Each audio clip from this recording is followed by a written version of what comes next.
शंकर जी के मंदिर में हमें भगवान मानकर नहीं जाना है, शिव के मंदिर में हमें परमात्मा मानकर नहीं जाना है। शिव के मंदिर में तो हम जैसे अपने घर के बड़ों से कहते हैं, तो जैसे कहा कि पिताजी घाटा लग गया, तो पिताजी को मालूम पड़ा कि मेरे बेटे को घाटा लग गया, तो पिताजी क्या करेंगे, ले ये सामान ले जा, ये बेचिया, ये जमीन है तो चिंता मत कर, मैं संभाल लूंगा, तो टेंशन मत ले, घाटा लग गया ना, चिंता करने की जरूरत नहीं है, रोग आ गया ना, कोई चिंता करने की जरूरत नहीं है, पेट दुख रहा है ना, माँ कहती चिंता करने की जरूरत नहीं है, मैं बैठी हूं ना, मैं देख लूंगी, तो चिंता मत कर। उसी तरह जैसे हम अपने घर के बड़ों के पास जाकर बैठते हैं, उसी तरह परमात्मा के मंदिर में, शिव के मंदिर में भगवान नहीं, परमात्मा नहीं, हमारे घर का, इस मृत्यु लोक का, हमारे परिवार का कोई बुजुर्ग वहां बैठा है, उससे जाकर हमें अपने दिल की बात कहना, अपने हृदय की बात हमें उससे जाकर कहना है।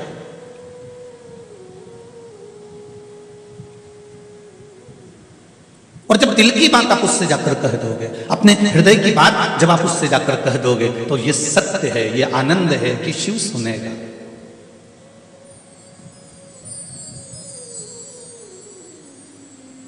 बहुत लोग तुम्हें भ्रम में डालेंगे, दुनिया के कई लोग तुम्हें भ्रमित करेंगे, अरे कहां चक्कर में पड़े हो, सारी समस्या का हल जरा जम के तो बोलो, एक लोटा जल, क्या जल चढ़ाने से सारी समस्या का निदान हो जाता है? क्यों नहीं?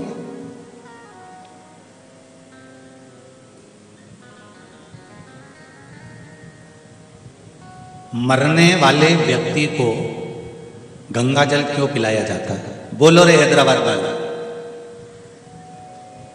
बोलो री जी जी, बोलो, मरने वाले व्यक्ति को गंगा जल क्यों पिलाया जाता है? अब बोलो भी, बोलो, हाँ बोलो,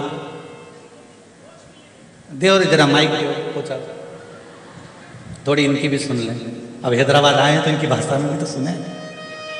बोलो जी जी बोलो, हाँ देव जरा, ये पीली साड़ी वाली दीदी को दे दो, हाँ दे दो, हाँ देव देव। मोक्ष प्राप्ति के लिए बहुत बढ़िया है, जोरदार ताली बजाओ, ले लीजिए।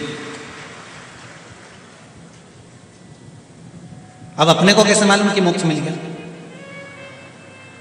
फिर भी हमने अपनी मन की संतुष्टि के लिए मर रहा है, अंतिम सांसें चल रही है, प्राण छूट रहे हैं, तो जल पिला दो, गंगा जल, मुख में तुलसी का दल दे दो, मोक्ष मिल जाएगा। विश्वास रखकर, भरोसा रखकर कि गंगा के जल में वो बल है कि कितना बड़ा भी पापी जीव होगा, मुख में जल जाएगा और इसको मोक्ष मिल जाएगा, ये विश्वास कर दिया गया। तुमने मोक्ष के लिए दिया और मोक्ष के हेतु दिया, इसलिए परमात्मा को गंगा का जल मुख में जाते से मोक्ष देना ही पड़ता है, ये निश्चित है, विष्णु पुराण में लिखा है। गीता प्रेस गोरखपुर की कल्याण का गंगा अंक पढ़ना, उसमें भी लिखा है। उसी तरह जैसे तुम्हारा सिर दुख रहा है, डॉक्टर ने तुमको गोली दी, गोली को कैसे मालूम कि सिर में ही जाके फिट होना है? कमर दुख रही है, डॉक्टर ने गोली दी, उस गोली को किसने सिखाया कि तू जाके कमर में फिट होना है? घुटना दुख रहा है तो घुटने की गोली तो तुमने मुंह से ली कि डायरेक्ट घुटना में दे दी? अरे बोलो तो जम कह देगा, ली तो मुंह से ही है। अब गोली को किसने सिखाया था कि घुटने वाली जगह पे जाके फिट होना? कैप्सूल को किसने बताया था कि सिर पर ही फिट होना? कहीं तुम्हारा हाथ दुख रहा है तो तुमने गोली ली तो हाथ पर ही फिट होना, कहीं तुम्हारी पीठ दुख रही थी तो पीठ पे फिट होना, कहीं तुम्हारी एड़ी में चोट लगी तो एड़ी में फिट होना। ये गोली को किसने बताया कि तू वहीं जाकर फिट होना? खाया मुंह से, गई पेट में, पर निशाना कहां कर रही है? वही घुटने पर जिसके लिए खाई है। निशाना कहां कर रही है? वही सिर पर जिसके लिए खाई है। उसी तरह जैसे पेट में जाने के बाद गोली घुटने की घुटने पर काम करती है, कोनी की कोनी पर काम करती है, सिर की सिर पर काम करती है, मरते समय पर विश्वास रखकर दिया गया गंगा जल मोक्ष का ही काम करता है, ये निश्चित है, ये बिल्कुल निश्चित था।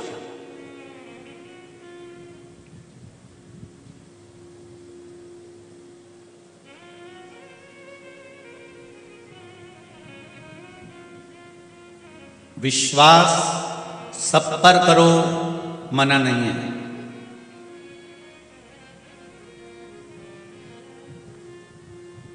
पर भरोसे एक के ही रहो, वो है मेरा देव अधिदेव महादेव, वो मेरा विश्वास सब पर करो। अगर विश्वास नहीं करोगे तो काम ही नहीं होगा। एक फैक्ट्री, अगर कोई व्यक्ति फैक्ट्री डालता है तो वहां पर जो नौकर काम करते हैं, चाकर काम करते हैं, सेवक काम करते हैं, तो मालिक को उन पर विश्वास करना ही पड़ता है। भले वो 2 रुपए निकाल रहे हो, 4 रुपए निकाल रहा है, मालिक को मालूम है कि इसमें से ठन्नी गायब हुई है, मालिक को मालूम है कि इसमें से चवन्नी गई है, मालिक को मालूम है कि इसमें से सामान गया है, पर मालिक को विश्वास करना ही पड़ेगा।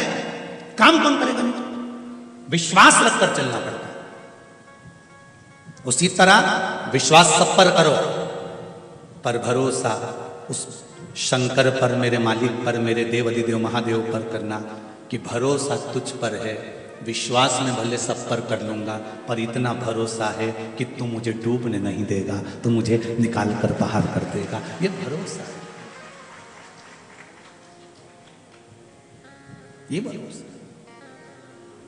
हम शिव के भरोसे, विश्वास सब पर करो, मना नहीं है, पर भरोसा जम के बोलो जरा, एक पर करो।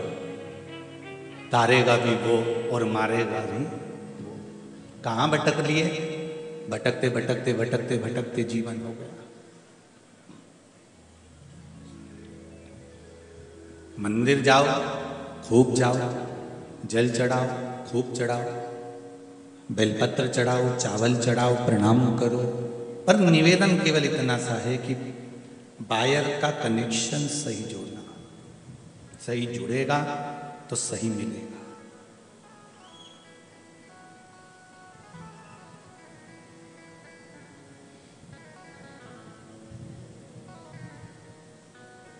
सब मिलेंगे संसार में, भटकाने वाले भी बहुत मिलेंगे। हमारे पास में आ जाओ, हम तुमको ऐसी बूटी दे देंगे कि तुम बिल्कुल बढ़िया हो जाओगे। तुम हमारे पास में आ जाओ, हम तुमसे ऐसा ये करवा लेंगे कि तुमको ये हो जाएगा। हंडा निकालने वाले भी हो सकता है तुमको मिल जाएं कि जमीन में से खोद के तुमको दे दें, पर शिव महापुराण ना तो किसी चक्कर में डालती है, शिव महापुराण ना किसी भ्रम में डालती है। शिव महापुराण तो सीधा सीधा कहती है कि एक लोटा जल सारी समस्या का हल। उतने में सुख की अनुभूति हो जाती है।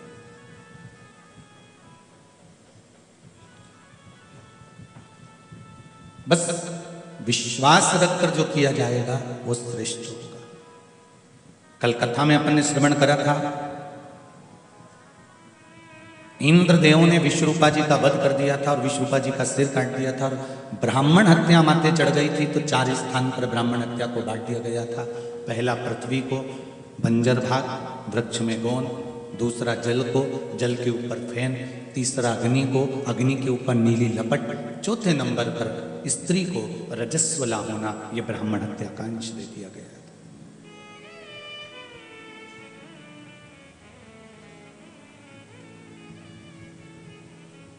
रजोधर्म धारण करने वाली नारी रजस्वला नारी, रजोधर्म धारण करने वाली नारी 5 दिन, 4 दिन, 3 दिन, 7 दिन बन सके, जितना बन सके, क्योंकि आज के ज़माने में बाहर सिटियों में, बाहर शहरों में बहुएं रहती हैं, घर में केवल पति है, पत्नी है, छोटे बच्चे हैं, काम कौन करे? तो माताएं उस समय पर भी भोजन का निर्माण कर लेती हैं, बना लेती हैं और पति को खिला देती हैं। ये श्रेष्ठ नहीं।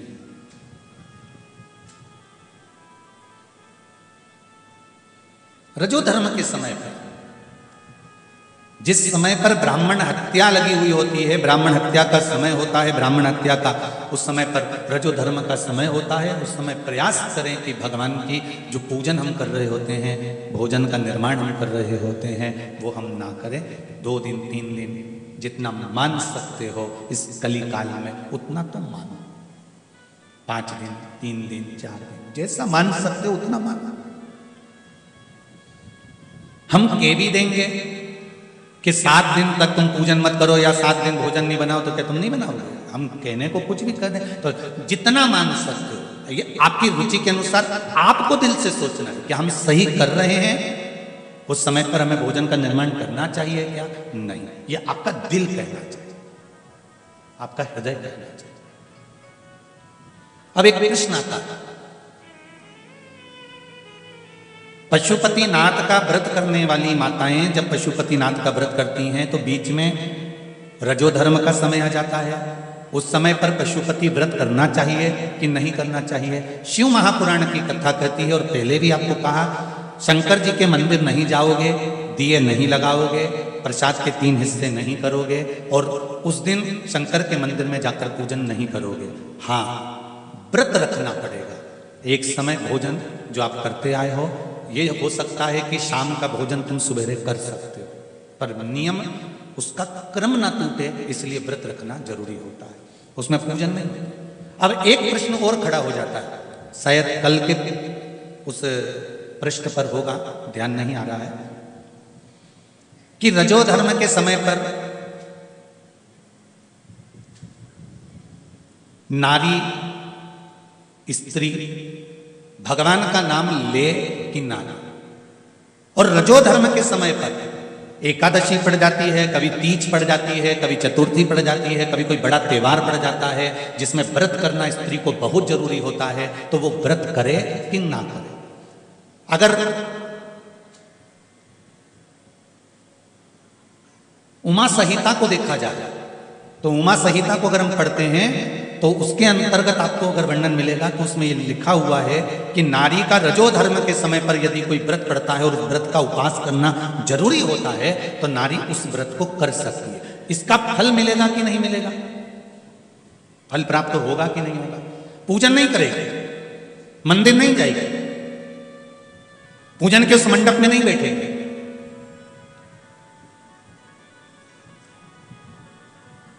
पर यदि व्रत धारण कर लेती है और व्रत धारण करने के बाद में जब उसके 7 दिन पूर्ण हो जाते हैं तो 7 दिन पूर्ण होते से भले उसकी जेठानी ने पूजन करी, भले उसकी देवरानी ने पूजन करी, भले उसके परिवार वालों ने पूजन करी, ननन ने पूजन करी, उसने पूजन नहीं करी, पर उसने व्रत धारण करा है, और व्रत धारण करा तो 7 दिन जैसे पूर्ण होते हैं, परिवार का व्यक्ति जिस तीज की पूजन को, चतुर्थी की पूजन को, छठ की पूजन को, सप्तमी की पूजन को, नवमी की पूजन को कर रहा होता है, उस पूजन का फल 7 दिन बाद इसके खाते में भी आ ही जाता है, अगर व्रत रखती है।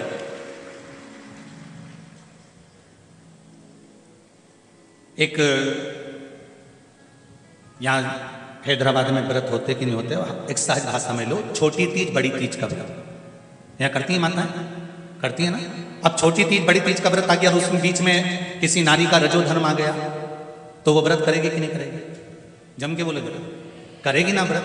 तो परिवार के लोग क्या कहते हैं, घर की बुजुर्ग माताएं क्या कहती हैं, बहू पूछती है, वो तो बेचारी नहीं है, तो उसने पूछा माँ, दादी माँ, मैं व्रत करूं कि नहीं करूं? तो दादी कहती है, बेटा देख, पूजन भले मत करना, तो सामान भले मत बनाना, पूजन की जगह पर भले मत जाना, श्रृंगार भी करना और व्रत भी करना। उसका कारण क्या है कि परिवार के लोग जब पूजन करेंगे तो तेरे जब रजस्वला धर्म के 7 दिन पूरे हो जाते हैं तब इसका फल तेरे खाते में अपने आप आ जाएगा। ये फल हमें है।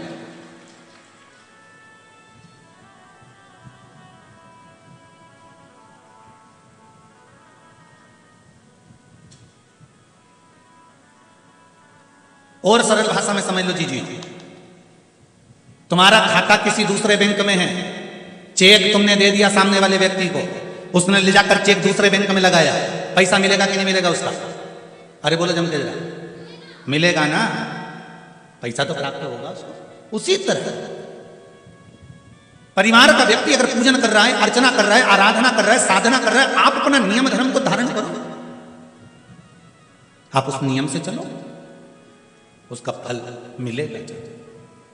शंभो शरणे मांगू घड़ी रे, दुख का दया करी निदर्शन, फल जरूर मिलेगा। और यदि आज नहीं मिला तो कल मिलेगा, और मिलेगा जरूर।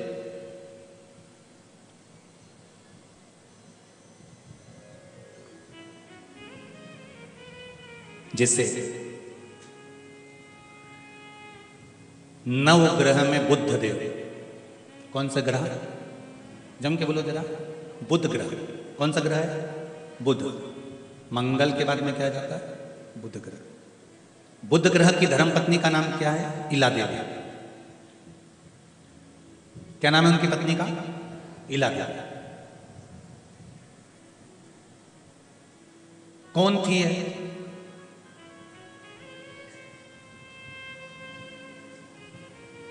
कौन थी? इसका नाम था इल। इला तो बाद में पड़ा, इसका नाम था इल। और बुध चंद्र के भी पुत्र कहला रहे हैं, बृहस्पति के भी पुत्र कहला रहे हैं। और ये ऋषि बनकर भूमंडल पर भ्रमण कर रहे थे, एक जगह तप साधना में लगे हुए थे। एक जगह पर भगवान शंकर माता पार्वती के साथ में विराजमान थे, दोनों बैठे हुए लौकिक चर्चाएं कर रहे थे। हमारे देवताओं का नियम आज तक पृथ्वी पर चल रहा है। पति पत्नी अगर एक कमरे में बैठकर बात कर रहे हो तो दरवाजे को नॉक कर कर, कुंडी बजाकर, बोलकर, बेल बजाकर, घंटी बजाकर तब अंदर प्रवेश करना चाहिए। ये शिव महापुराण की कथा कर रहे।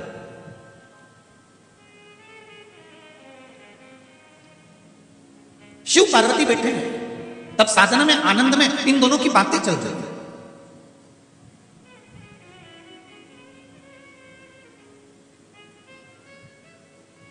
और जब आपस में पति पत्नी बात कर रहे हो तो निवेदन है कान लगाने वाले से कभी ना लगे।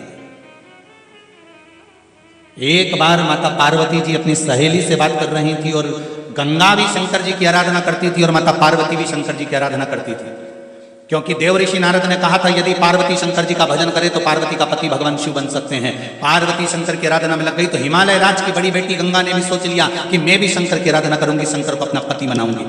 जितना तप साधना माता पार्वती करती थी उससे दुगना 1000 गुना ज्यादा माता गंगा करती थी। केवल एक गलती माता गंगा से हो गई, पार्वती के शब्दों को कान लगाकर सुन लिया। पार्वती जी अपनी सहेली से कह रही थी जब कोई संत अपने दरवाजे से निकल कर जाता है तो एक लोटा पानी उस पर फेंक कर मार दो, संत प्रसन्न हो जाता है, आशीर्वाद दे जाता है। तो पार्वती ने अपनी सहेली से कहा कल मुझे अगर कोई संत मिला तो एक लोटा पानी मैं उस संत पर फेंकूंगी तो मुझे आशीर्वाद देंगे, जिससे मेरा शंकर जी से शादी हो जाएगा, विवाह हो जाएगा। गंगा जी ने कान लगाकर सुन लिया, सुना। और गंगा जी ने क्या देखा, सामने से निकलकर दुर्वासा बाबा निकल कर जा रहे थे, साधु संत निकल कर जा रहे थे और उस समय पर गंगा जी ने एक लोटा पानी भरकर संत पर डाल दिया। संत को क्रोध आ गया। क्रोध आते से कहा गंगा तो हिमालय राज की बड़ी बेटी होने के बाद तुझमें विवेक नहीं, बुद्धि नहीं, तेरी चित्त वृत्ति नहीं, तूने एक संत का अपमान करा है। गंगा मैं तुझे श्राप देता हूं कि स्त्री का शरीर छोड़कर तू पानी के रूप में बहेगी। वो गंगा जो स्त्री के स्वरूप में थी, पार्वती की बड़ी बहन थी, उसको गंगा को जल बनना पड़ा केवल कान लगाने के चक्कर में। गंगा को क्रोध आ गया, गंगा ने हाथ में जल लिया और जल लेकर गंगा माता पार्वती को श्राप देने लगी। भगवान शंकर आकर खड़े हो गए, गंगा ये तुम क्या कर रहे हो, ये क्या कर रहे हो, पार्वती को श्राप क्यों दे रही हो?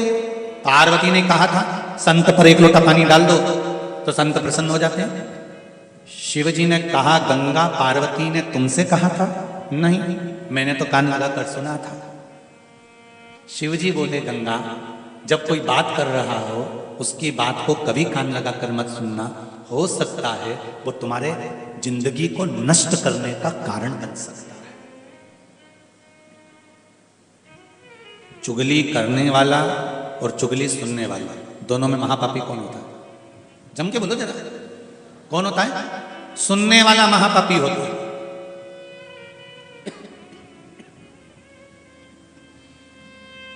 चुगली करने वाले से ज्यादा महापापी है चुगली सुनने वाले।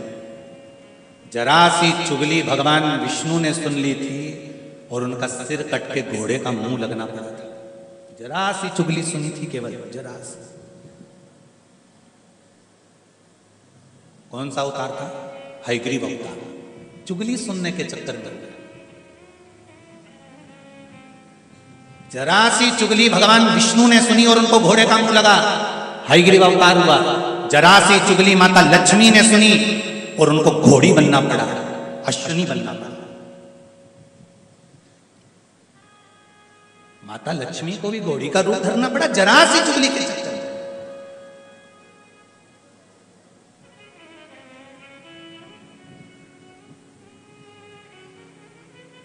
भगवान विष्णु ने जरा सी चुगली सुनी तो उनका सिर कटा और घोड़े का मुख लग गया।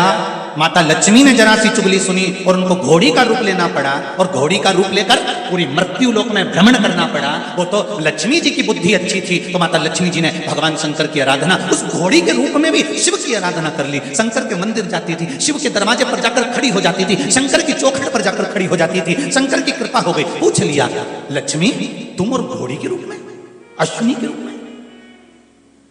लक्ष्मी क्यों? गलती हो गई नाथ, गलती हो गई। चिंता मत करो, घोड़ी का रूप रखने के बाद भी लक्ष्मी तुम मेरे मंदिर के द्वार पर खड़ी हो, मेरे दरवाजे पर खड़ी हो। तुमने मेरा दरवाजा ढूंढा है, मैं तुम्हें वापिस बैकुंठ के दरवाजे छोड़ूंगा। पर एक बात कहूं लक्ष्मी, मृत्यु लोक में आई हो ना, तो एक बार जन कल्याण के लिए तुम्हारे पुत्र की जरूरत है। लक्ष्मी ने कहा, मेरा पुत्र? हाँ। आपको, लक्ष्मी ने कहा, भोलेनाथ जी आपको मालूम नहीं है, ब्रह्मा विष्णु महेश सारे देवी देवताओं को श्राप लगा है कि इनके घर में संतान नहीं होगी। क्या आपको मालूम नहीं है? भगवान कहते हैं विष्णु रूप में संतान नहीं होगी, ये मैं मानता हूं, पर तुम घोड़ी बनकर आए हो तो संतान नहीं होगी, ये कौन ने कहा? मैं भगवान विष्णु को बुलाऊंगा, तुम इसी स्थान पर बैठकर मेरी साधना करो। घोड़ी का रूप धारण कर कर माता लक्ष्मी शंकर भगवान की तप साधना में डूब गई। भगवान शंकर ने अपने द्वारपाल चित्ररूप को भेज दिया, जाओ बैकुंठ जाओ, और चित्ररूप जाकर बैकुंठ में जाकर कहो भगवान विष्णु से कि भगवान शंकर ने आपको बुलवाया, मृत्यु लोक में आइए आप, और लक्ष्मी अगर घोड़ी बनकर आई है तो आप घोड़ा बनकर आइए। मृत्यु लोक में भगवान विष्णु को घोड़ा बनकर आना पड़ा। भगवान शंकर के पास जाकर पूछा, आज्ञा करिए प्रभु, क्या आज्ञा है? शिव जी ने कहा, जाकर लक्ष्मी को दर्शन दीजिए। लक्ष्मी ने जब नारायण का दर्शन करा, लक्ष्मी की आंख से जल बह गया। शिव के दरवाजे के उस चौखट पर जब लक्ष्मी की आंख का जल बहा, भगवान विष्णु ने भी देखा कि आज मुझे देखकर लक्ष्मी रो रही है। नारायण की आंख से भी जल बहा। उन दोनों जल को मेरे देव अधिदेव महादेव ने हाथ में एकत्रित करा और शिव चौखट पर डाल दिया, जिससे लक्ष्मी जी का एक पुत्र उत्पन्न हो गया, जिसका नाम था एक वीर। क्या नाम था? एक वीर। क्या नाम था? एक वीर। लक्ष्मी जी का पुत्र उत्पन्न हो गया। लक्ष्मी जी ने शिव जी से कहा, मुझे मेरा पति मिल गया है, भटक लिया मैं बहुत, मैं बैकुंठ जाना चाहती हूँ। शंकर भगवान ने कहा, इसी पुत्र की तो जरूरत थी संसार सागर में, इसको तुम यहीं छोड़ दीजिए। लक्ष्मी जी कहती हैं, इस घने जंगल में अपने पुत्र को छोड़कर जाऊंगी? इस घने जंगल में मैं अपने बेटे को छोड़कर जाऊंगी? इस पुत्र को कोई खा जाएगा, कोई मार देगा। शंकर भगवान कहते हैं, लक्ष्मी ये विचार अपनी चित्त बुद्धि से निकाल दे। जब किसी के यहां जवान की जवान मौत हो जाती है, छोटे छोटे बच्चे घर में रह जाते हैं लक्ष्मी, तो पूरे घर के लोग सोचते हैं क्या होगा विचारों का, क्या होगा विचारों का, क्या होगा विचारों का। शंकर भगवान कहते हैं, प्राण देने वाला मैं हूं तो प्राण लेने वाला मैं हूं। जन्म मैंने दिया है माता के गर्भ में, भेजा अगर मैंने है तो मां के स्तनों में भी दूध मैंने दिया है, और मरेगा तो भी चिंता मत करना, अंतिम सांस तक चिता की अग्नि भी मैं दूंगा।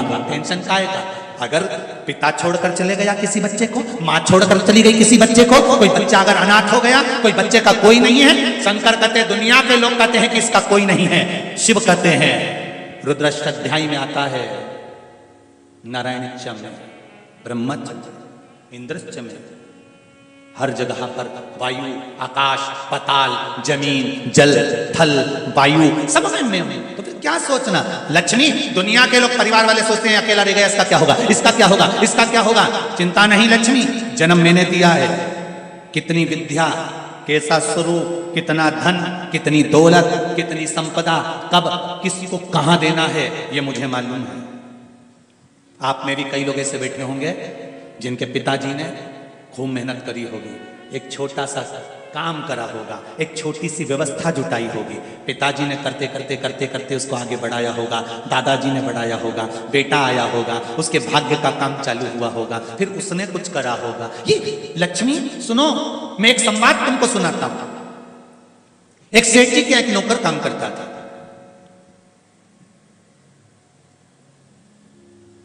2 दिन तक नौकर काम पर नहीं आया। जब 2 दिन तक नौकर काम पर नहीं आया तो सेठ जी को लगा मेरा नौकर बहुत काम करता था, बहुत अच्छा काम करता है, पूरा संभाल लेता है, उसके बिना अकेला अकेला रहना पड़ता है, काम कोई संभालता नहीं है, बहुत अच्छा काम संभालता है, पर उसको तनख्वाह कम मिलती है। तनख्वाह कम मिलती है इसीलिए मुझे लगता है कि वो नहीं आ रहा। अब आएगा ना, तनख्वाह बढ़ाता। जैसे नौकर आया, सेठ जी ने अब की बार उसकी तनख्वाह दुगनी दे दी। उसने तनख्वाह ली, चले गए। सेठ जी ने मन में सोचा बताओ गजब का आदमी है, एक बार भी धन्यवाद नहीं कहा, थैंक यू नहीं बोला, धन्यवाद नहीं कहा, तनख्वाह बढ़ गई, कम से कम धन्यवाद तो बोलना था, पर धन्यवाद नहीं दिया इसने। बड़ा बेकार आ रहा है, ऐसा ही है, वो काम कर रहा है। तो गुस्सा आ गया सेठ जी को। एक बार 2-3 महीने बीते और उसने फिर 2 दिन का गैप मार दिया, 2 दिन की फिर छुट्टी बिना बोले। सेठ जी ने अपनी तनख्वाह फिर घटा दी। सेठ जी ने घटा दी, तनख्वाह दी, उसने ली, वो कुछ नहीं बोला। नहीं बोला तो सेठ जी ने तीसरे दिन उससे पूछा जरा तेरी तनख्वाह बढ़ी